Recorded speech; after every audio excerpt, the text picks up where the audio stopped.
சமணர்களுக்கும் ஞானசம்பந்தருக்கும் இடையே அனல்வாதம் என்கின்ற ஒரு வாதம் தொடங்கிய பொழுது ஞானசம்பந்தர் திருநள்ளாற்று பதிகத்திலிருந்து ஒரு பாடலை ஒரு ஓலையில் எழுதி அதனை தீயில் இடுகின்றார். போகம் மார்த்த பூன் முளையால் என தொடங்கக்கூடிய திருநள்ளாற்று பதிகத்தை எழுதி தீயிலே இடுகின்றார்.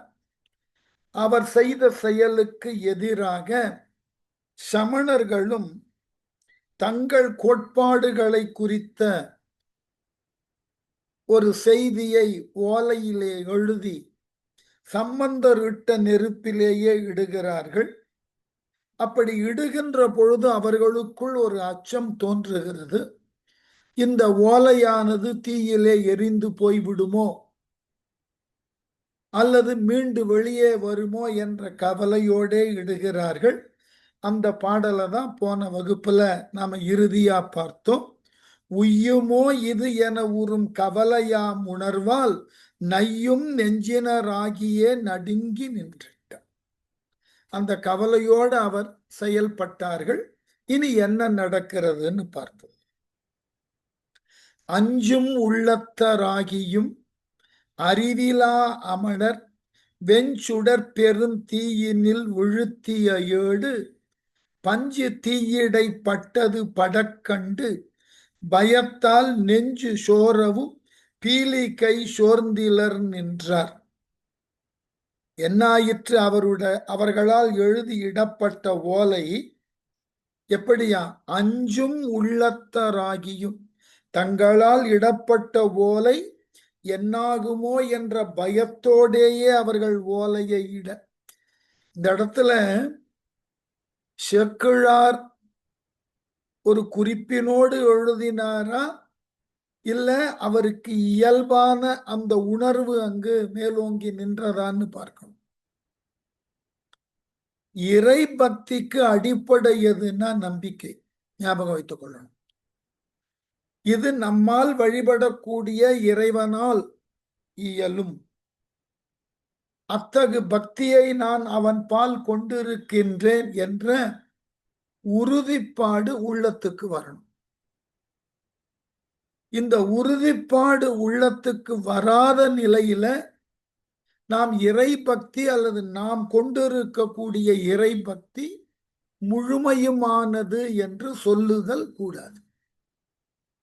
இது என்னால் ஆகும் என்பதை காட்டிலும் என்னால் வழிபடுவதற்கு உரியதாகிய இறைவனால் ஆகும் என்று எண்ணினால் போதாது, அந்த எண்ணத்தின் வயப்பட்டு உறுதியாய் நிற்க வேண்டும். இப்ப சமணர்களுக்கு தொடக்கத்திலேயே அச்சம் வந்தது. எங்கு? எப்பொழுது ஞானசம்பந்தர் வெப்பு நோயை நீக்கியதோடு மட்டுமல்லாமல் சமணர்களால் தீர்க்க முடியாத அந்த பகுதியில் உண்டான வெப்பு நோயினையும் இவர் முழுமையுமாக நீக்கியது கண்டவுடனே மெல்ல அச்சம் ஏற்படுகிறது சமணர்களுக்கு. அடுத்து நடக்கக்கூடிய அனல்வாதத்துல அதே போன்று நாம் வெற்றி பெறாமல் போய் விடுமோ என்ற கவலை. அதனாலதான் அவர்கள் ஓலையை எழுதி எழுகின்ற பொழுதே ஒரு தயக்கத்தோடும் அச்சத்தோடும் செயல்படுகிறார்கள். நம்பிக்கை தளருகின்ற நேரத்துல நம்மால் மேற்கொள்ளக்கூடிய செயல் யாவும் முழுமையுமான வெற்றியை தாராது. இது இறை பக்திக்கு மட்டுமல்ல. இப்ப நமக்கு உடல்நிலை சரியில்லை என்று மருத்துவர்கிட்ட போறோம், மருத்துவர் மருந்தை பரிந்துரைக்கிறார், அதை வாங்குறோம். இந்த மருந்தினை உண்டால் நம் உடல் குணமாகும் என்ற அடிப்படை நம்பிக்கையோடு உண்ண வேண்டும். அப்படி உண்ணுகின்ற பொழுதுதான் நம்மால் உட்கொள்ளப்பட்ட அந்த மருந்தினுடைய செயல்பாடு முழுமையுமா இருக்கும். இதை நாம முதல்ல புரிந்து கொள்ளுவதே இல்லை. வழிபாடை செய்கிறோம். என்னுடைய மாணாக்கர் ஒருத்தர்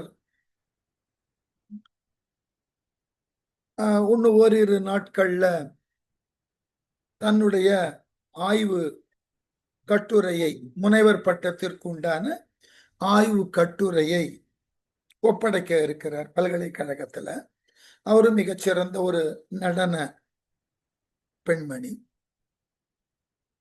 அவர் வழி வழியாக ஒரு குறிப்பிட்ட துறவியிடம் மிகுந்த ஈடுபாடு கொண்டிருப்பவர். அந்த துறவி என்ன சொல்லுகிறாரோ அதைத்தான் இவர் செய்வார். அந்த மாதிரி அவரிடம் ஒரு முறை அவர் பேசிக் கொண்டிருந்த பொழுது, நானும் தினமும் வழிபாடு செய்கிறேன், ஆனால் எனக்கு ஏன் இது போன்றதாகிய இடையூறுகள் சில வந்த வண்ணம் இருக்கின்றன கேட்க, அப்பொழுது அந்த துறவி சொன்னாராம், நீ வழிபாடு செய்கிறாய், உண்மைதான், மறுக்கவில்லை. காலையில எழுந்து உன் உடலை தூய்மைப்படுத்தி கொண்டு உரிய முறையான செயல்பாட்டோடு தான் வழிபாடு செய்கிறாய். ஆனால் உன் வழிபாட்டுல ஒரு இயந்திரத்தனம் இருக்கிறதே ஒழிய ஈடுபாடு என்பது இல்லாமல் இருக்கிறது. இயந்திர கதியில ஒரு வழிபாட்டை செய்தல் என்பது வேறு, ஈடுபாட்டோடு ஒரு வழிபாட்டை செய்தல் என்பது வேறு. இப்ப நம்மால் இயந்திர கதிக்கு பலவற்றை நம்ம உள்ளமானது ஒன்றாமல் பல செயல்களை நாம ஒரு இயந்திர கதியில செய்ய முடியும். அதை நம்ம வீடுகளிலேயே கூட பார்க்கலாம். நாம இயந்திர கதியிலே செய்யப்படக்கூடிய உணவு சுவை குன்றி இருக்கும், ஈடுபாட்டோடு செய்யக்கூடிய உணவு சுவை கூடியிருக்கும்.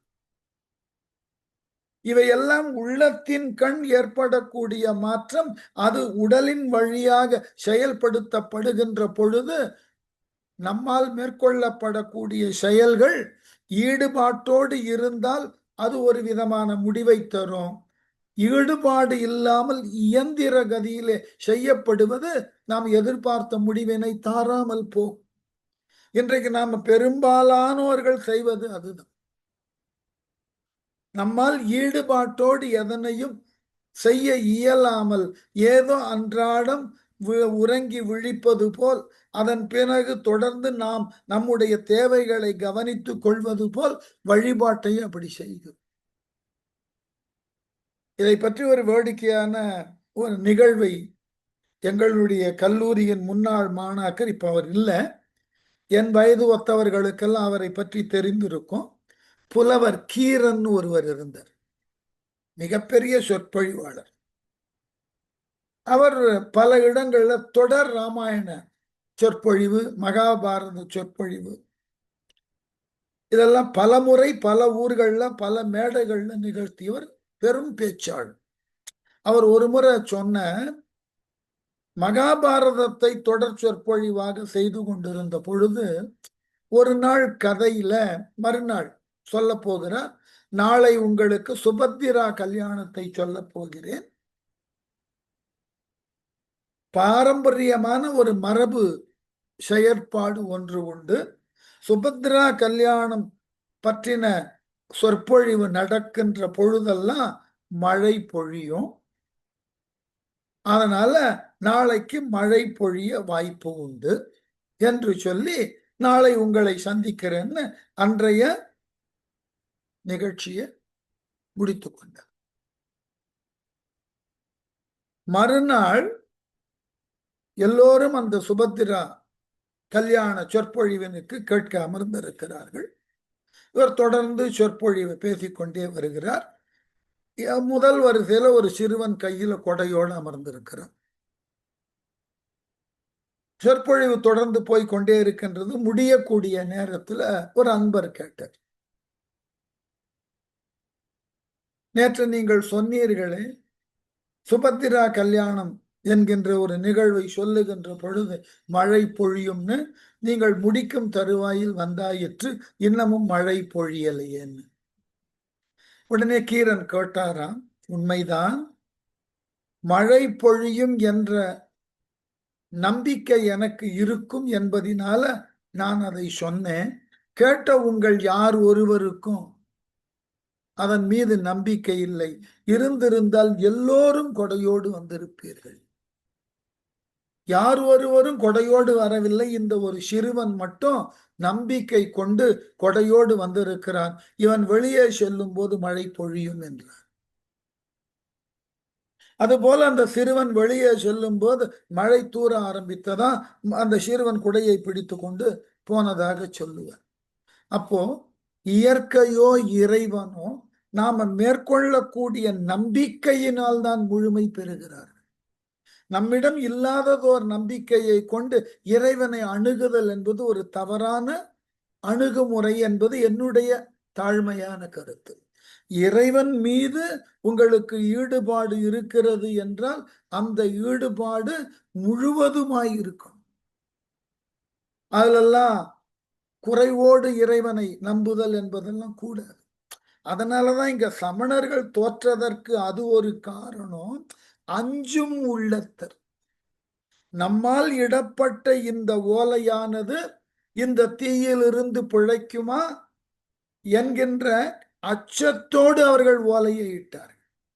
பயத்தோடு அணுகக்கூடிய ஏதொன்றும் முழுமை பெறுவதில்லை. ஆகவே இந்த சமணர்களுக்கு அச்சம் வந்ததினால உள்ளத்தராகியும் அதை விட அறிவிலா அமணர் தாங்கள் கொண்டிருக்கக்கூடிய கோட்பாட்டுல முழுமையுமான உறுதிப்பாடு இல்லாத அமணர்கள். ஆகவே அவர்கள் அறிவிலா அமணர்கள். நாம் ஒன்றை பின்பற்றுகின்றோம் என்றால் அந்த பின்பற்றுவதற்கு உண்டான கொள்கையில உறுதியா நிற்கும். இல்லை என்றால் அந்த கொள்கையினால் நமக்கு எந்த ஒரு பயனும் வராது.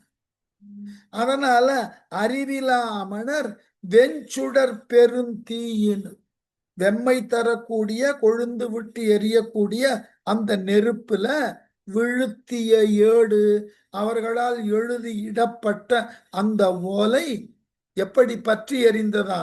பஞ்சு தீயிடை பட்டது படக்கண்டு. நெருப்புல பஞ்ச போட்ட உடனே எவ்வாறு சட்டென பற்றி எரியுமோ அது போல இந்த ஓலை எரிந்து போயிற்றான். படக்கண்டு பயத்தான் சட்டென்று இவர்கள் போட்ட ஓலை உடனே பற்றி எரிந்ததை பார்த்த உடனே பயம் அதிகமாயிற்று. ஒன்று தாங்கள் தோற்றது ஒன்று. இதுகாரும் இந்த நாட்டில் இந்த மதத்தினுக்காக ஏற்படுத்தி இருந்த ஒரு இன்றியமையா நிலை இப்பொழுது குறைய தொடங்க போகிறது. அதுதான் பயம். இந்த அறைக்குள்ள இடப்பட்ட ஓலை பற்றி எரிந்தது பெரிய விஷயமே இல்லை. இது வெளியே சென்று சொல்லப்பட்டு விட்டால் இதுகாரும் இந்த பாண்டிய நாட்டுல சமண மதத்தினை பற்றின ஒரு செல்வாக்கு இருந்தது. இனி அது இல்லாமல் படிப்படியாக குறைய தொடங்கும். அந்த பயம், அந்த பயத்தால் நெஞ்சு சோரவும் அப்படியே மனது தளர்ந்து போனார்கள். மனம் தளர்ந்து அப்படியே அந்த தளர்ச்சியினால இன்னமும் கையில வைத்திருந்த மயில் பீலியை இறுக பற்றி கொண்டார்களாம். சோரவும் பீலிகை சோர்ந்திலர் நின்றார்.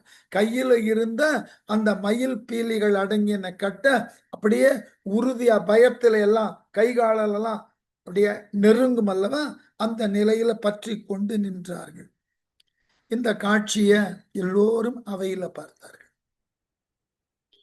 மான மன்னவன் அவையின் முன் வளர்த்த செந்தீயின் ஞானம் உண்டவர் இட்ட ஏடு இசைத்த நாழிகையில் ஈனம் இன்மை கண்டு யாவரும் வியப்புற எடுத்தார்.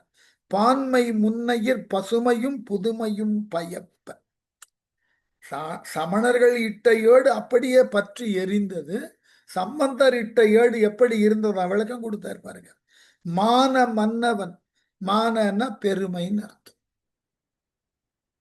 பெருமை உடைய பாண்டிய மன்னவனுடைய அவையின் முன் அவன் பார்வையில அவனது மந்திரி பிரதானிகளினுடைய சாட்சியாக அந்த நிகழ்ச்சி நடந்து கொண்டிருப்பதினால் அந்த அவையில இருக்கக்கூடிய அமைச்சர்கள் ஏனைய பிற சான்றோர்கள் பார்த்த நிலையில முன் வளர்த்த செந்தீயின் அவர்கள் பார்வைக்கு முன்னால் வளர்க்கப்பட்ட அந்த தீ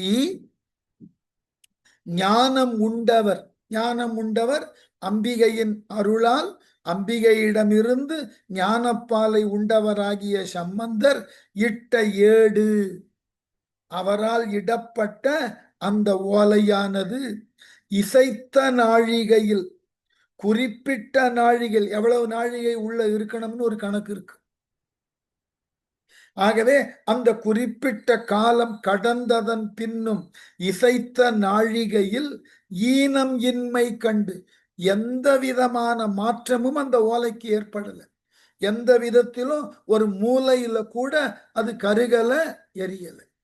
ஈனம் இன்மை கண்டு யாவரும், அந்த அரசவையில குழுமி இருந்த அனைத்து மக்களும் வியப்புற ஆச்சரியப்பட்டார்கள். இந்த ஓலைக்கு ஏதொன்றும் ஆகவில்லையே, குறிப்பிட்ட நேரம் வரைக்கும் அது நெருப்புல இருக்கணும்னு நாம சட்டம் வகுத்தோம்.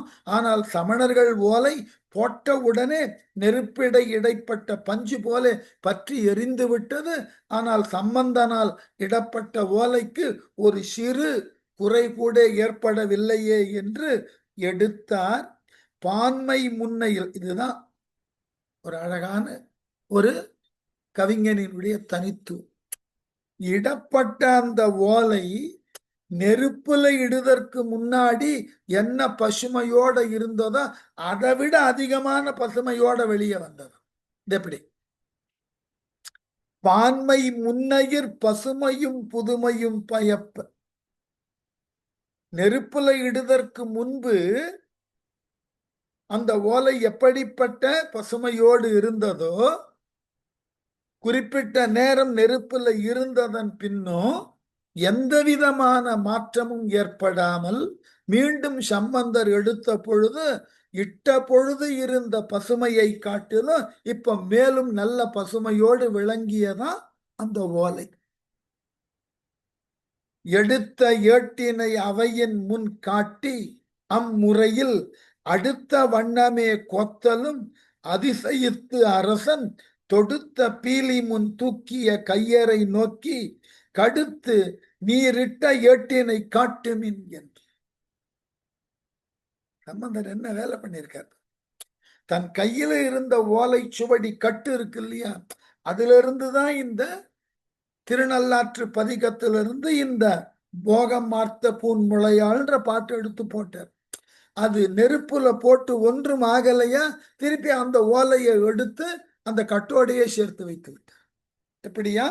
எடுத்த ஏட்டினை தீயிலிருந்து சேதப்படாமல் தான் எழுதின ஏடு வெளியே எடுத்து அவையின் முன் காட்டி பாருங்கள், இந்த ஓலையில ஏதாகிலும் தீ பட்ட சுவடு இருக்கிறதா பாருங்கள் என்று காட்டி அம்முறையில் அவ்வாறு முறையாக காட்டி அந்த ஓலையை எங்கிருந்து எடுத்தாரோ அந்த ஓலை கட்டிலேயே கயிறுல கோர்த்து கட்டினார். அடுத்த வண்ணமே கோத்தலும், அந்த ஓலை சுவடியை பிரிச்சு எந்த பகுதியிலிருந்து எடுத்தார் அதே இடத்துல அந்த ஓலையை வச்சார். கோத்தலும், இதை பார்த்த உடனே மன்னன் அதிசயப்பட்டான். சம்பந்தரால் எழுதியிடப்பட்ட ஓலைக்கு ஒன்றும் ஆகவில்லையேன்னு அதிசயப்பட்டு அதே நேரத்தில் சமணர்களை பார்த்து கோபப்பட்டான். தொடுத்த பீலி முன் தூக்கிய கையரை நோக்கி, கையிலே மயில் பீலி கட்டுகளை கொண்டிருக்கக்கூடிய சமணரை பார்த்து கடுத்து கடுமையான கோபம் கொண்டு நீரிட்ட ஏட்டினை காட்டுமின் என்றார். இப்ப சம்பந்தர் போட்ட ஓலை வெளியெடுத்து காமிச்சிட்டார் அல்லவா, மாதிரி நீங்க போட்ட ஓலையை காமிங்க என்று கோபத்தோடு கேட்டார். ஏனென்றால் இத்தகைய சமணர்களால் தான் இதுகாரும் வஞ்சிக்கப்பட்டிருக்கிறோம் என்ற உண்மை தெரியும். அதனால அந்த சமணர்கள் மீது கோபம். இவர்களை நம்பி எல்லோர் முன்னும் நாம் அவமானப்படக்கூடிய சூழல் தோன்றியதுன்னு மன்னனுக்கு இன்னும் கோபம். அதனால அவன் கோபத்தோடு சமணர்களை பார்த்து எங்கே நீங்கள் இட்ட ஓலையை எடுத்து காட்டுங்கள்னு கேட்ட உடனே சமணர்கள் என்ன சொன்னார்களா? அருகர் தாம் இட்ட ஏடு வாங்க சென்று அணையும் போதில் பெருகு தீ கதுவ வெந்து போந்தமை கண்ட மன்னன் தருபுணல் கொண்டு செந்தி தணிப்பித்தான் சமணர் அங்கு கருகிய சாம்பரோடும் கரியலால் மற்ற எண் காண்பார்.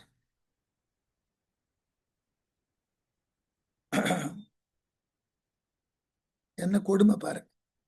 அருகர் தாம் இட்ட ஏடு, தங்களால் எழுதி இடப்பட்ட அந்த ஓலை அந்த நெருப்புல எங்காயிலும் இருக்கிறதா என்று பார்ப்பதற்கு நெருங்கி போனார்களாம்.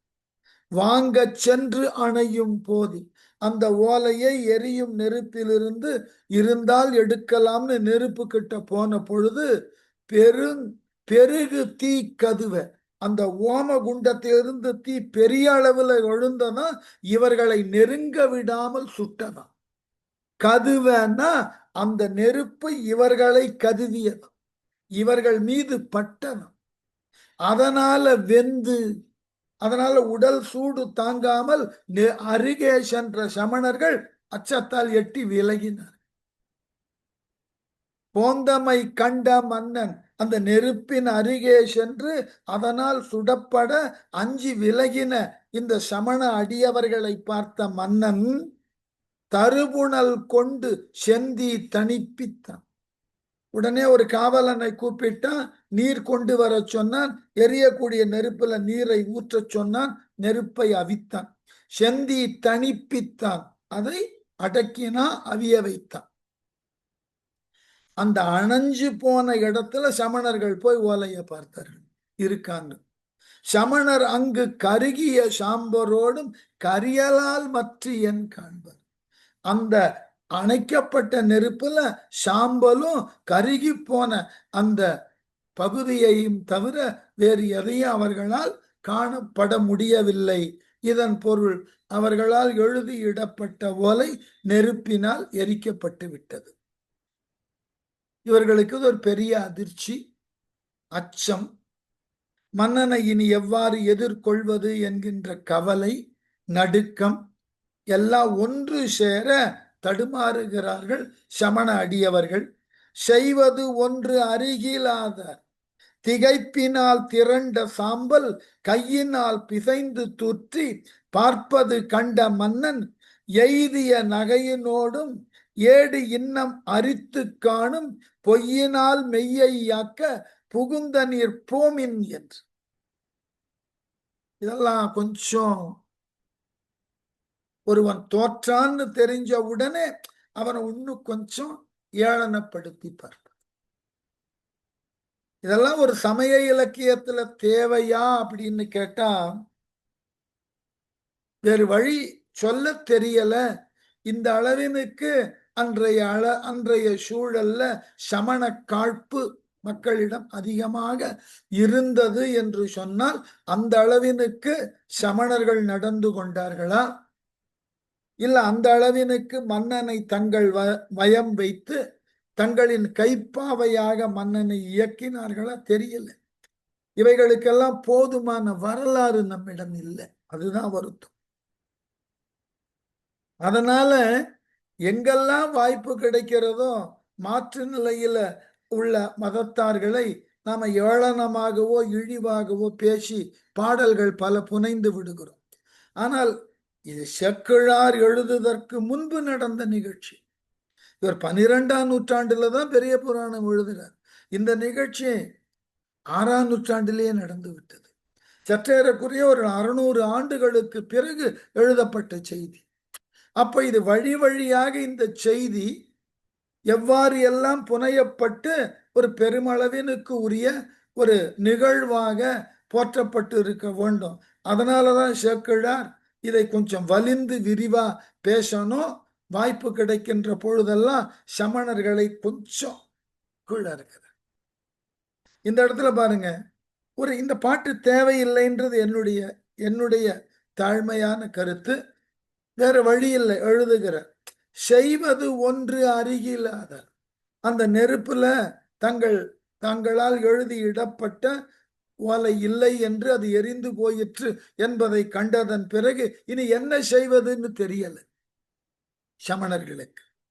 திகைப்பினால் திரண்ட சாம்பல், திகைத்து அந்த தண்ணீர் கொட்டி அணைக்கப்பட்டதன் பிறகு அங்கு இருக்கக்கூடிய சாம்பல் அருகே சென்று கையினால் பிசைந்து தூற்றி பார்ப்பது, கையை விட்டு அந்த சாம்பலை எல்லாம் கிளறி அப்படி கையில் அப்படி எடுத்து உதுத்து பார்த்தார்கள், எங்காகிலும் ஓலை தட்டுப்படுகிறதா. ஆகவே தூற்றி பார்ப்பது கண்ட மன்னன். இப்படி அந்த எரிந்து அடங்கின அந்த சாம்பல்ல ஓலை இருக்கலாமா என்று கையை விட்டு துழவி பார்த்து கொண்டிருந்த சமண அடியவர்களை பார்த்து எய்திய நகையினோடும் அவர்களை பார்த்து ஏளனமா சிரிச்சான் மன்னன். ஏடு இன்னும் அரித்து காணும் பொய்யினால். என்ன அந்த சாம்பல்ல இன்னும் ஆராய்ச்சி, அறிதல் அப்படின்னாக்க களைதல் அர்த்தம். ஆகவே அந்த சாம்பல்ல உங்க கையை விட்டு இன்னும் ஏடு கிடைக்கிறதான்னு பொய்யா நடிக்கிறீர்களா? அந்த ஏடானது அங்கு இருப்பதற்கு வாய்ப்பு இருக்கும் என்று யாரை ஏமாற்ற பார்க்கிறீர்கள்? பொய்யினால் மெய்யாக்க, ஏதோ தேடுவது போல பாவனை பண்ணி எங்காகிலும் அந்த ஏடு கிடைக்குமான்னு நடித்து கொண்டு இருக்கிறீர்களா? புகுந்தது நீர் போமின் என்றான். ஆகவே நீங்கள் இந்த இடத்தில் இருந்து செய்ததெல்லாம் போதை, வெளியே போ, இடத்த காலி பண்ண, இங்கு இருப்பதில் எந்த பயனும் இல்லை, வெளியே செல்லுங்கள், இந்த போட்டியில நீங்கள் தோற்றாயிற்று. இல்லாத ஏட்டை இருப்பது போல் பாவனை செய்து கொண்டு அந்த சாம்பலை இன்னமும் துழவி கொண்டு இருக்காதீர்கள், அதனால் பயனில்லை, உங்கள் ஏடு எரிந்து போயிற்று, நீங்கள் தோற்றீர்கள், வெளியே போங்க. இப்போ ரெண்டு நிலை சமணர்களுக்கு. ஒண்ணு தோற்றது, அதுவும் மன்னன் முன் தோற்றது, அதனோடு நில்லாமல் எல்லோர் முன்னும் ஏளனப்பட்டது. அதனாலதான் வெப்பெனும் தீயில் யான் முன் வீடு பெற்று உய்ய நீங்கள் அப்பொழுது அழிந்து தோற்றி ஆதலால் அது ஆறாக இப்பொழுது தெரியில் இட்ட ஏடு உய்ந்ததில்லை என்றால் துப்புரவு உடையீர் நீங்கள் தோற்றிலீர் போலும் என்று. இப்ப மன்னன் காரணம் சொல்றான். எனக்கு ஏற்கனவே வெப்பு நோயிலிருந்து என்னை குணப்படுத்தினது சம்பந்தர். அப்ப நீங்க முயன்றும் என் நோயை உங்களால் போக்க முடியவில்லை. அப்பொழுது ஒரு முறை தோற்றி, அதற்கப்புறம் இப்ப எரியிற நெருப்புல ஏடு போடுதல், அதிலையும் தோற்று. இன்னமுமா நீங்கள் தோற்றீர்கள் என்பதை உங்களால் ஏற்றுக்கொள்ள முடியவில்லை. எப்படியா?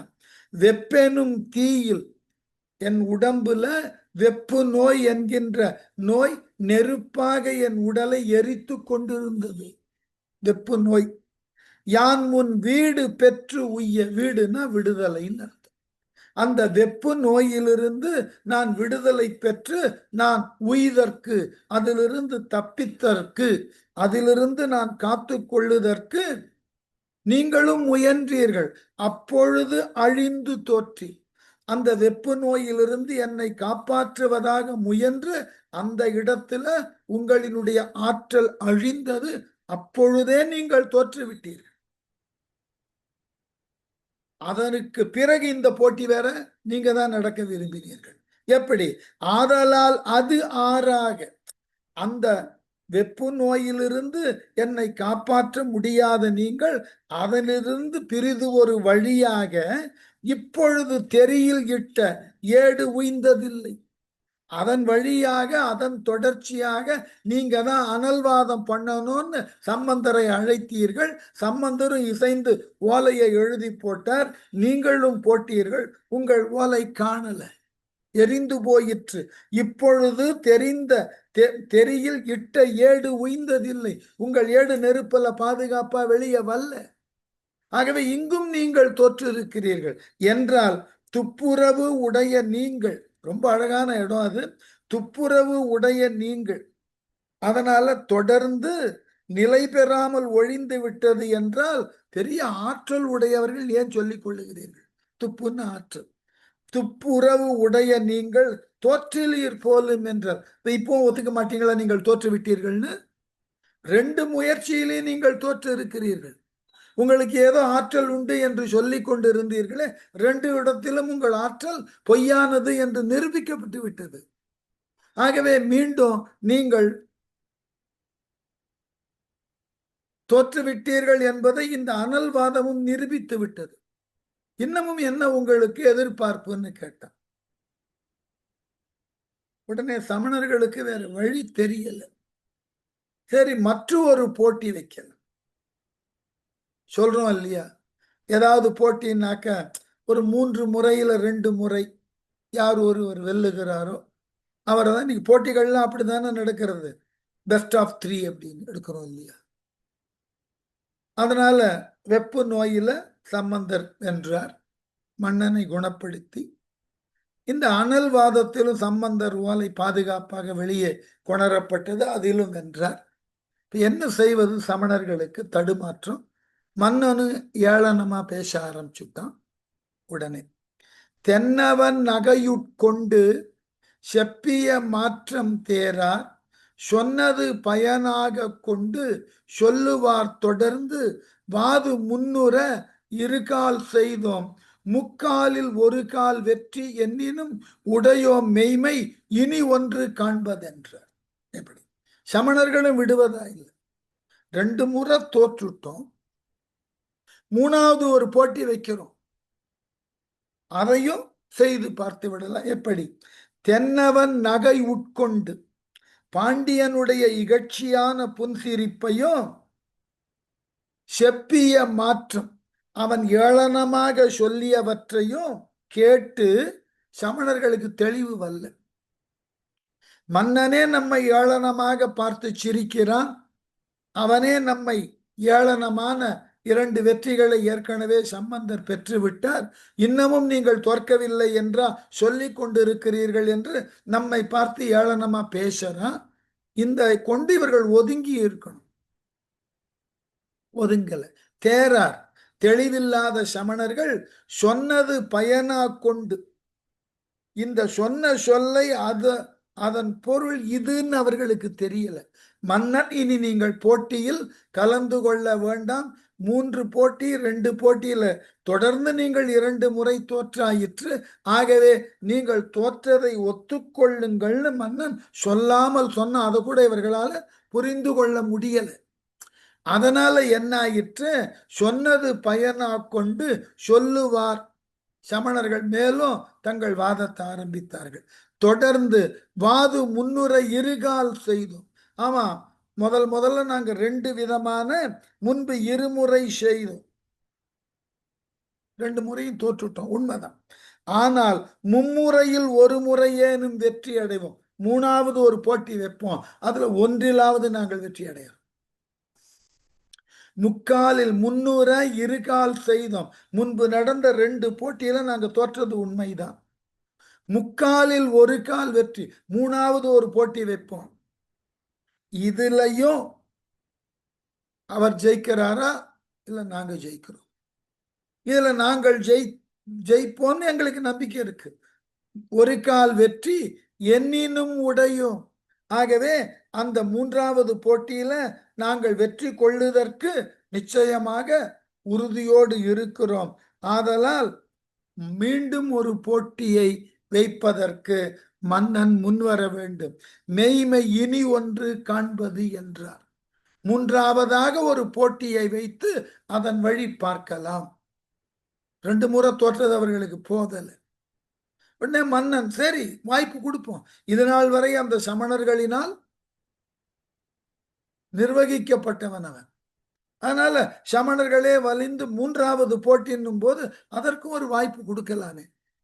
உடனே மன்னன் கேட்டான், தோற்கவும் ஆசை நீங்கா துணிவிலார் சொல்ல கேட்டு இம்மாற்றம் என்னாவது என்று மன்னவன் மறுத்த பின்னும் நீற்றணி விளங்கு மேனி நிறைப்புகள் சண்பை மன்னர் வேற்றுவாதி இனி என் செய்வது என்றலும் மேற்கோள் ஏற்பர்.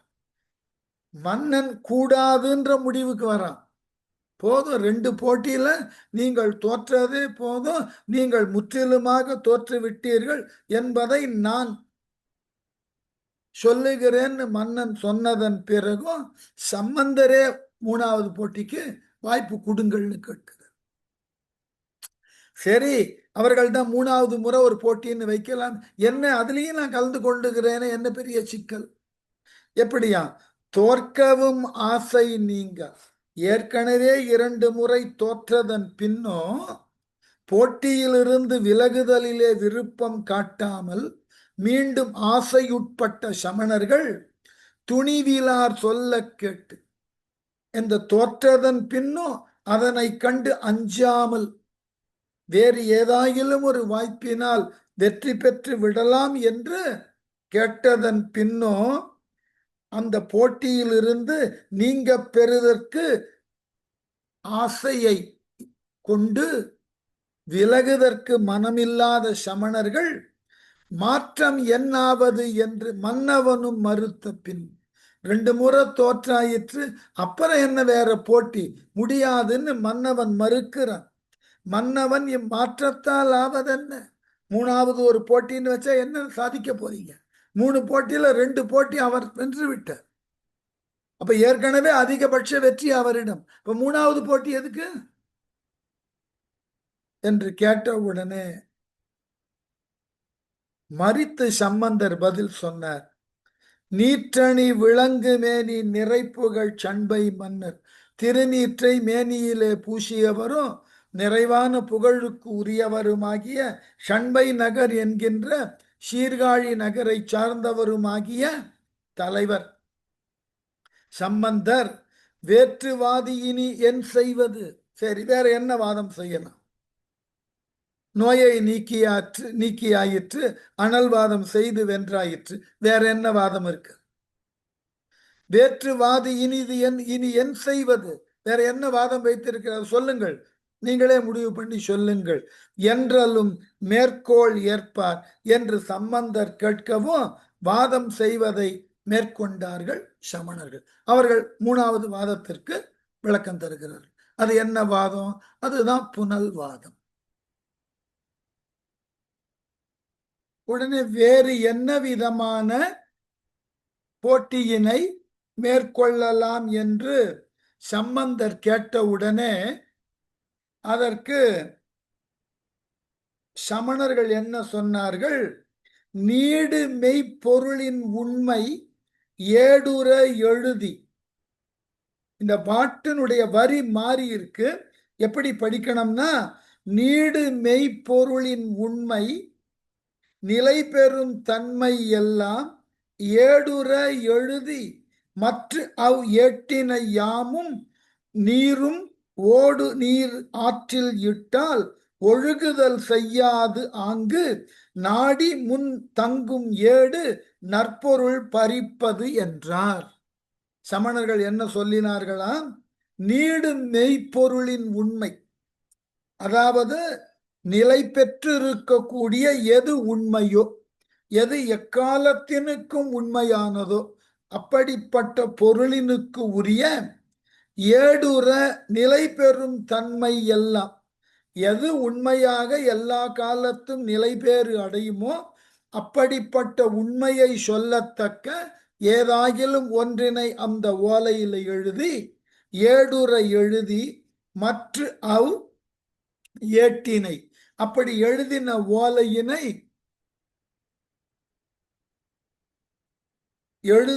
ஓலையினை நீங்கள் எங்க இடணும்? நீங்கள் ஒரு ஓலை எழுதி நாங்களும் அது போன்று ஒரு ஓலை எழுதி ஏட்டினை யாமும், நீங்களும் எழுதணும் நானும் எழுதணும், நீரும் ஓடு நீர் ஆற்றில் இட்டால், ஓடிக்கொண்டிருக்கக்கூடிய ஆற்று நீரில் அந்த ஓலைய எழுதி போடணும்.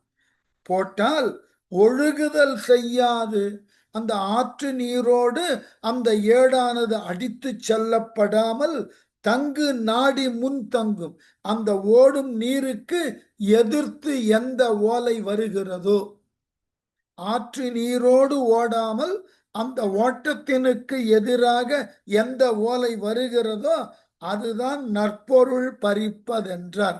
எது தங்குமோ அந்த ஏடு, அதில் குறிப்பிடப்பட்டிருக்கக்கூடிய செய்திதான் உண்மையான பொருள் என்று நாம் முடிவு செய்யலாம். ஆகவே இவ்வாறு செய்வது புனல்வாதம் அவர்கள் சொன்னார்கள். ஓடுற ஆத்துல எது எழுதி போட்டாலும் ஆத்தோட போகும், ஆனால் இந்த ஆற்றுல போகாமல் நிக்கணும், அங்கேயே எதிர்த்து வரணும். அப்படி யாரது வருகிறதோ அவர்களினுடைய கொள்கை தான் சிறந்தது, அந்த கொள்கையை உடைய மதம்தான் சிறந்ததுன்னு முடிவுக்கு வரலாம். சம்பந்தர் ஏற்றுக்கொண்டார். சரி, நானும் அதை செயல்படுத்துகிறேன். எப்படி? என்று அமன் கையர் கூற ஏறு சீர்புகலி வேந்தர் நன்று அது செய்வோம் என்று அங்கு அருள் செய்ய நணுக வந்து வென்றிவேல் அமைச்சனார்த்தம் வேறினி செய்யும் இவ்வாது ஒன்றினும் தோற்றவர் செய்வது ஒட்டியே செய்வது என்றார். இந்த மாதிரி செய்யறது முடிவு செய்து இந்த மாதிரி ஒரு போட்டியில கலந்து கொள்வோம். வென்றவர் தோற்றவர் இருவருக்கும் அந்த வென்றவரிடம் தோற்றவர் பணியணும். இதுக்கு பேரு பந்தயம்னு பேர். அததான் எப்படி என்று அமன் கையர் கூற என்று அச்சமணர்கள் சொல்ல ஏறு சீர்ப்புலி வேந்தர் பெருகுதற்கு உண்டான பெருமைக்கு உரிய புகலி வேந்தர், புகலி என்ற ஊராகிய சீர்காழியின் மன்னனாகிய சம்பந்தர் நன்று அது செய்வோம் என்று நீங்கள் சொல்லுவது போல நானும் புனல்வாதத்தினுக்கு உட்படுகிறேன் என்று அங்கு அருள் செய்வதாக வாக்கு கொடுக்க அருள் நணுக வந்து வென்றிவேல் அமைச்சனர், பக்கத்தில் வந்த அமைச்சர், பாண்டிய மன்னனுடைய அமைச்சர், இதுவரைக்கும் இவைகளை எல்லாம் பார்த்து கொண்டு இருக்கிறார் அல்லவா, அந்த அமைச்சர் அருகே வந்து குலச்சிறையார் என்ன சொன்னாராம், வந்து தாம் வேறினி செய்யும் இவ்வாது ஒன்றினும் தோற்றர். இனிமே வாதம்லாம் கிடையாது, இதுதான் கடைசியா செய்யக்கூடிய வாதம்.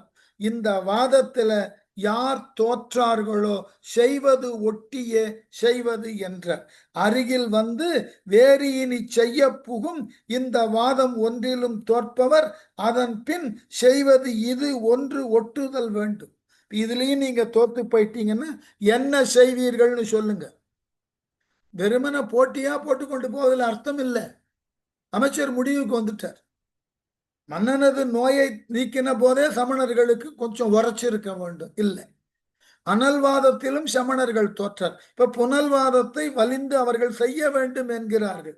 அதற்கு உடன்பட்டார் சம்பந்தர். இப்ப அமைச்சர் பேசுறார், குலச்சிறையர். சரி, மூன்றாவது போட்டி வைக்கிறோம். இந்த போட்டியில தோற்றவர்கள் என்ன செய்ய போகிறீர்கள், அந்த முடிவு சொல்லிடுங்க. தொடர்ந்து போட்டியாக போட்டி கொண்டு போவதில் அர்த்தம் இல்லை. இதுதான் இறுதி போட்டி. இந்த போட்டியில தோற்றவர்கள் என்ன செய்வதாக உத்தேசம், அதை சொல்லிட்டு போட்டி ஆரம்பிங்க. நீங்க அப்படித்தானே பந்தயம் கட்டுறோம். யாரேனும் இருவரிடையே போட்டி வந்துட்டதுன்னா உடனே என்ன சொல்றோம், சரி இதுதான் பந்தயம்னு சொல்றோம். பந்தயம்னா என்ன, தோற்றவர் என்ன செய்யணும், அவ்வளவுதான். அதை முன்கூறியே சொல்லிட்டு செய். சும்மா வெறுமன போட்டி போட்டு கொண்டே போவதில் என்ன பொருள்? எங்காகிலும் ஒரு முடிவுக்கு வரணும் இல்லையா? உடனே குலச்சரியார் என்ன இருந்தாலும் அமைச்சர் ஒரு முடிவுக்கு கொண்டு வரணும் இல்லையா? எவ்வளவு நேரம் தான் இதை இழுத்து கொண்டே போவது? அதனால இந்த கேள்வி காட்டோன்னு ரெண்டு பேர் பக்கமும் ஒரு நிதானம் வரணும் இல்லையா? ஆங்கது கேட்டு நின்ற அமணரும் அவர் மேற்சென்று பொங்கிய வெகுளி கூற பொறாமை காரணமேயாக தங்கள் வாய் சோர்ந்து தாமே தனிவாதில் அழிந்தோமாகில் வெங்கழு ஏற்ற வாணி வேந்தனே என்று சொன்னார். இங்கதான் இது செக்கிழாராக உருவாக்கின இடமா, இல்ல உண்மையிலேயே அப்படித்தான் நடந்தது? இது நிறைய விவாதிக்கிறார்கள். ஏனென்றால் சமயங்களிடையே ஏற்பட்ட காழ்ப்பு, அந்த காழ்ப்பினால் ஒவ்வொரு காலத்தில் ஏற்படுத்தப்பட்ட போட்டி, அந்த போட்டியின் விளைவாக தோற்றவர்களை வென்றவர்கள் எவ்வாறு எல்லாம் தண்டித்தார்கள். இது காலங்காலமா எல்லா மதங்களிலும் விவாதிக்கப்படுகிறது. இந்த மதம்னு மட்டும் கிடையாது, எல்லா மதங்களிலும் இவ்வாறு வென்றவர்கள் தோற்றவர்களை கொடுமை செய்திருக்கிறார்கள், அழித்திருக்கிறார்கள். இன்னமும் சொல்ல போனால் ஒரே மதத்தினுள் இருக்கக்கூடிய இருவேறு பிரிவுகளுக்கிடையே வன்மம் பகைமை எல்லாம் தோன்ற ஒருவரை ஒருவர் அழித்த வரலாறு தொடர்ந்து வந்து கொண்டே இருக்கிறது, இப்பொழுதும் இருக்கிறது, தவிர்க்க முடியல. ஒரு காலத்துல தமிழகத்துல சைவமே 8 வகையாக பிரிந்து நின்று இருந்தது. அவற்றையெல்லாம் ஒன்று சேர்ப்பதற்கென்ற ஒரு அமைப்பை உருவாக்கினார்கள். ஏனென்றால் சமணம் செல்வாக்கோடு இருந்த காலத்துல சைவர்கள் தாங்கள் வழிபட எடுத்துக்கொண்ட இறைவனை தங்கள் மனம் போன போக்கில் தங்கள் முயற்சிக்கு ஏற்றாற்போல் பலவாறாக வணங்கி வந்தார்கள். காளாமுகர்கள் இருந்தார்கள், காபாலினிகர்கள் இருந்தார்கள், மாவிரதியர்கள், பாதுபதத்தர் என்றெல்லாம் பிரிவு இருந்தது. இந்த பிரிவுகளுக்கு இடையே நம்முடைய ஒற்றுமை பேசப்படாமல் போகிறது என்ற கவலையில எல்லாவற்றையும் இப்பொழுது ஒன்றுபடுத்தினார். இப்ப நடந்து கொண்டிருக்கிறது பாருங்க. ஈரான் போர்ல இதுவரைக்கும் தங்களுள் பிரிந்து கிடந்த இஸ்லாமிய கூட்டம் இப்பொழுது ஒன்றாகிவிட்டது. இது நாடு. எங்களுக்குள்ள வேறுபாடுகள் இருக்கலாம், நாங்கள் எங்களிடையே உயர்ந்த இனம் தாழ்ந்த இனமெல்லாம் இருக்கலாம், ஆனால் இப்பொழுது நாங்கள் நாடாக ஒன்றுபட்டு இருக்கோம். இன்றைக்கு நேற்றைக்கு அவர்கள் அறிவித்து இருக்கிறார்கள். அதை பார்த்தவர் இந்த வேறுபாட்டை கொண்டுதான் அவர்களை துண்டாடி விடலாம் நினைத்த பொழுது அவர்கள் ஒன்றுபட்டு விட்டார்கள். உடனே அமெரிக்க அதிபர் என்ன பண்ணிட்டாரு, 2 வாரம் போர் இல்லை அப்படின்னு விடுமுறை கொடுத்துட்டு அங்க அவருக்கு உள்நாட்டுல பிரச்சனை, 3 நாள் லீவுல போயிட்டார். எப்படி? சரியான கோமாளிகள் எல்லாம் உலகத்துல பெருந்தலைவர்களாக இருக்கிறார்கள். அதுதான் ஆச்சரியம். சரியான கோமாளிகள். நாடே பற்றி எரிந்து கொண்டிருக்கிறது. இல்லை இல்லை, எனக்கு 3 நாள் ஓய்வு வேணும். ஏனென்றால் உள்நாட்டில் அவருக்கு மிக பெரிய அளவில் எதிர்ப்பு வந்துட்டு. இந்த இஸ்லாமிய நாடு அவர்களுக்கு இடையே உண்டான வேற்றுமைகளை மறந்து நாங்கள் இஸ்லாமியர்கள் என்பதை காட்டிலும் இந்த ஈராக் நாட்டை சேர்ந்தவர்கள் என்ற நாட்டின் அடிப்படையில் ஒன்று சேருகிறோம் அப்படின்னு அவன் அறிவித்த உடனே அதிர்ச்சி. அதேதான் இங்கேயும். நமக்குள்ள எத்தனை விதமான வேறுபாடுகள் இருக்கணும். நம்ம நாட்டினுடைய கொள்கையை அதுதானே சொல்றோம், யுனைட்டி அமங் டைவர்சிட்டின்னு தானே சொல்றோம். வேற்றுமையில் ஒற்றுமை. வேறுபாடு இல்லாத இடம் ஏதுங்க? ஏன் ஒரு குடும்பத்துக்குள்ள கருத்து வேறுபாடு வர்றது இல்லையா? எல்லாம் இருக்கும். இருந்தாதான் அதெல்லாம் வாழ்க்கைக்கு அழகு, சுவாரஸ்யம். அதனால இப்போ ஒரு முடிவுக்கு வாங்க எல்லாரும். என்ன முடிவா? ஆங்கு அது கேட்டு நின்ற அமணரும். இந்த இடத்துலதான் எனக்கு வேறுபாடுன்னு நான் சொன்னேன். அப்ப என்ன தோற்றவர்கள் என்ன செய்வதாக உத்தேசம்? அதை நீங்களே தோற்கக்கூடியவர்களே முடிவு செஞ்சிருங்க. உடனே சமணர்கள் என்ன நினைத்தார்கள்? தாங்கள் இதில் தோற்றுவிட்டால் அவர் மேற்சென்று பொங்கிய வெகுளி கூற. இப்படி கேட்ட உடனே சமணர்களுக்கு கோபம் வந்துட்டது. ஏற்கனவே 2 முறை தோற்றதினால் ஏற்பட்ட அவமானம். இப்படி குலச்சிறையார் கேட்ட உடனே இன்னும் கொஞ்சம் கோபம். ஆகவே பொங்கிய வெகுளி கூற பொறாமை காரணமே ஆக. அந்த குலச்சிறையார் மீது பொறாமை வேற, ஏன்னா அவர் சைவர். அந்த காரணமாக தாங்கள் வாய் சோர்ந்து தாமி. இந்த பொறாம மனசுக்குள்ள வந்ததுனால வாய் சோர்வாகன்னா வாயில வந்ததை சொல்லிட்டார்கள். திமிருன்னு சொன்னா வாய் மதம்னு பேர், வாய் கொழுப்பு. இங்க வாய் சோர்வாக தவறுதலா சொல்லிட்டார். சொல்றோம் இல்லையா, மிஸ் ப்ரொனவுன்ஸ்ட் அப்படின்னு. எப்படி வாய் சோர்ந்து தாமே தனிவாதில் அழிந்தோமாகில். நாங்கள் இந்த வாதத்தை எங்களால் சொல்லப்பட்ட இந்த வாதத்துல, இந்த புனல் வாதத்துல தோற்றுவிட்டோம் என்றால் வெண்கழு ஏற்றுவா, எங்களை கழுவிலே ஏற்றுதற்கு நாங்கள் சம்மதிக்கிறோம். இவ்வேந்தனே என்று சொன்னார். இதனை வேந்தன், இந்த வேந்தன் முன்னிலையில் எங்களை கழுவிலே ஏற்றட்டும் என்று அவர்கள் வாய் சோர்ந்து, சொல்றோம் இல்லையா, எமோஷனலா எதையாவது சொல்லிட வேண்டிய. சேக்கிழார் எப்படி கவர்ன் பண்றார் பாருங்க. நாங்கள் வலிந்து மன்னனை தூண்டி அந்த சமணர்களை கழுவல ஏற்ற சொல்லல, மாறாக சமணர்களே வாயை விட்டு உளறிட்டான். இந்த வாதத்துல நாங்க தோற்றுட்டோம்னா கழுவுல ஏறுறது. அன்பர்களே, கழுவேறுதல்ன்றது அவ்வளவு எளிதான செய்தி அன்று. ஒவ்வொரு நாட்டுல ஒவ்வொரு விதமான மிக உயரிய தண்டனையில, இப்ப அமெரிக்க நாட்டுல கேபிட்டல் பனிஷ்மெண்ட் அப்படின்னா கொல்லுதல். கொல்லுதலுக்கு 2 வழி உண்டு. ஒன்று, நச்சு ஊசி போட்டும் கொல்லலாம், இல்ல மின்னூட்டம் தரக்கூடிய ஒரு நாற்காலியில் அமரச் செய்து அதுல மின்சாரத்தை பாய்ச்சி கொல்லலாம். இது அவர்கள் நாட்டு வழக்கம்.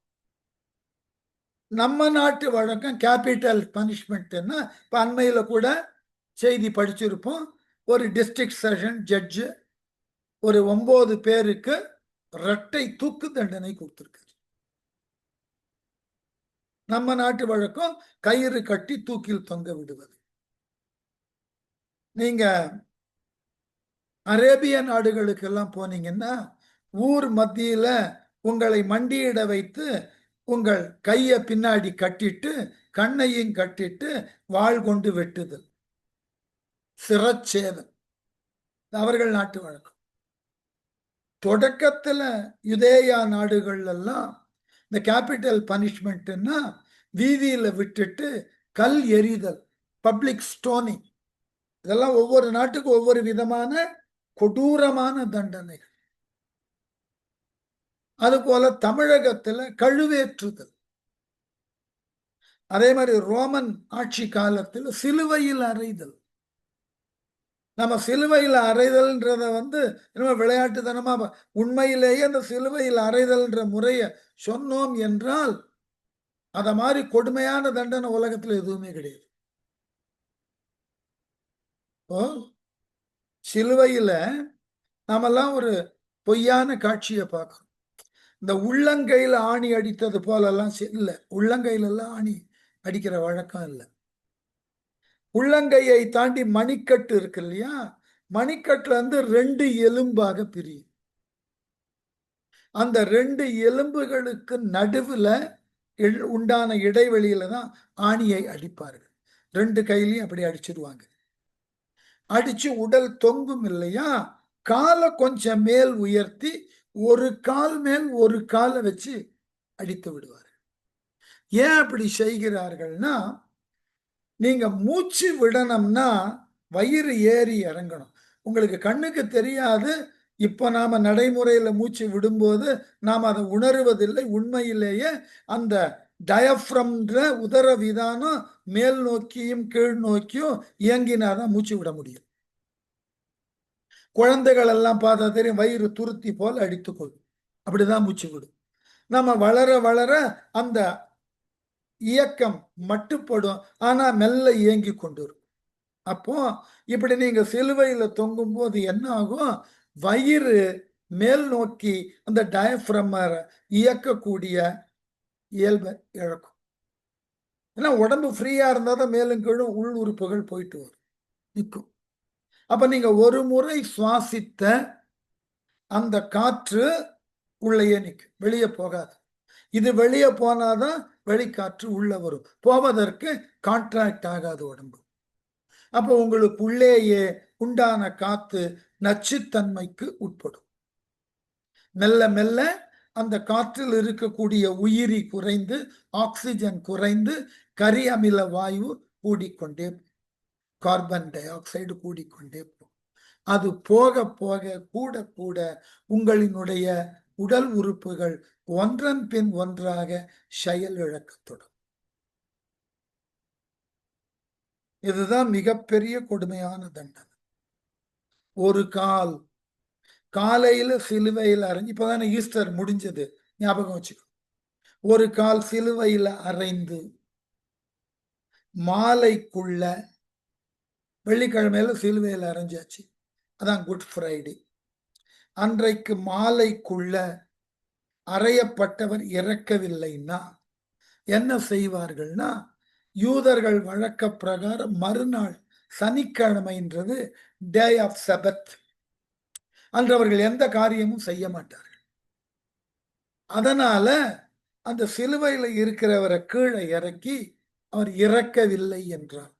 கீழே இறக்கி காலினுடைய முட்டி இணைப்பையும் கையினுடைய முழங்கை இணைப்பையும் தட்டி உடைத்து விடுவார். உடைச்சிட்டு அப்படியே போட்டு போயிடுவார். ஏனென்றால் உங்களால சுவாசிக்க முடியும், ஆனா கிரால் பண்ண முடியாது. உங்களால கிரால் பண்ண முடியாது. உங்களால தவழ்ந்து போக முடியாது. ஏன்னா கால் முட்டி இணைப்பும் முறிக்கப்பட்டு விட்டது, கை முழங்கை இணைப்பும் முறிக்கப்பட்டு விட்டது. முடியாது, கிரால் பண்ண முடியாது. அப்போ உங்களை உயிரோடு கைய கால அசைக்க முடியாது. ஆகவே உங்களை உயிரோடு அந்த மலையில இருக்கக்கூடிய வல்ச்சர்ஸ் கொத்தி தின்னு. இதுதான் அவங்க கொடுத்த கேபிட்டல் பனிஷ்மெண்ட். அப்படி இதான் சொல்லுகிறார்கள். இது ஒரு வரலாறு. அப்படி எடுக்கப்பட்ட உடலை தான் ஒரு வாணிகன் ஒரு துணியில சுத்தி, லினன் துணியில சுத்தி இயேசுநாதரை எடுத்து சென்றதாகவும், பின்னர் அவர் 3ஆம் நாள் காட்சி கொடுத்ததாகவும், அவரை சுற்றி எடுத்து செல்லப்பட்ட அந்த துணி, லினன் துணி இன்னமும் வேத்திக்கன் பேலஸ்ல இருக்கின்றது. என்ட்ரூன் ஷர்ட்னு பேர் இருக்கு. இது அவர்கள் சொல்லக்கூடிய கதை. நம்ம கழுவுக்கு வந்தோம்னா இது இன்னும் கொடுமை. கழுவு எப்படி ஏற்றுதல்னா ஸ்பைக்குன்னு பேரு. மிக கூரான இரும்பு நடப்பட்டு இருக்கும். கூர்னா அவ்வளவு கூரான பகுதி அது. அதுல அந்த இரும்புல நிறைய உயவு திரவங்கள் எல்லாம் பூசப்பட்டிருக்கும், வழுக்குதற்கு ஏற்றாற்போல். ஒருவரை தூக்கி அவரினுடைய மலப்புற வழின்ற ஆசனவாய் இருக்குல்ல, அதுல அந்த கூரான பகுதியில ஏற்றி அமர்த்தி விடுவார். இவர்கள் அது உடலினுடைய எடை அதற்கு ஏற்றாற்போல் அந்த உடல் அப்படியே கீழே இறங்கும். அதற்கு இயல்பாக அது இறங்குவதற்காக அதுல நிறைய உயவு திரவங்கள், எண்ணெய் எல்லாம் தடவி இருக்கிறதுனால அப்படி மொள்ள இறங்கும். அப்படியே அந்த குடலை கிழித்து கொண்டு அந்த கூரானது உங்க டயப்ரம் கிழித்து கொண்டு மேல இருக்கக்கூடிய நுரையீரல், அதுக்கப்புறம் நேராக கழுத்து, கழுத்துக்கு நடுவில் மையப்பகுதி வந்து முகத்தின் மையப்பகுதியில தலை வழியா வெளியே வரணும். அந்த கழுமுனை அது முதுகு வழியா வெளியே வந்துட்டதுன்னா திருப்பி உங்களை தூக்கி உட்கார வைப்பார்கள். இது கழுவினுடைய மிக கொடுமையான தண்டனை. அதாவது நீங்க எந்த ஒரு கணமும் அந்த வேதனையை அனுபவிக்கும். உங்கள் உயிர் பிரியக்கூடிய அந்த கடைசி நொடி வரைக்கும் அந்த உடலினுடைய வாதனை என்ன என்பதை அணு அணுவா நீங்கள் உணர்வீர்கள். அதற்காக தான் இது மன்னன் இந்த கழுவினை ஏற்றுவதற்கு நாங்கள் சம்மதிக்கிறோம் என்று அவர்களாகவே சொன்னார்களாம். வெங்கழு ஏற்றுவான் இவ்வேந்தனே என்று. நாங்கள் இந்த போட்டியில் தோற்றால் எங்களை மன்னன் கழுவேற்றட்டும் என்று சமணர்களே வலிந்து வாக்கினை கொடுத்தார்கள். என்னாயிற்று என்று அடுத்த வகுப்பு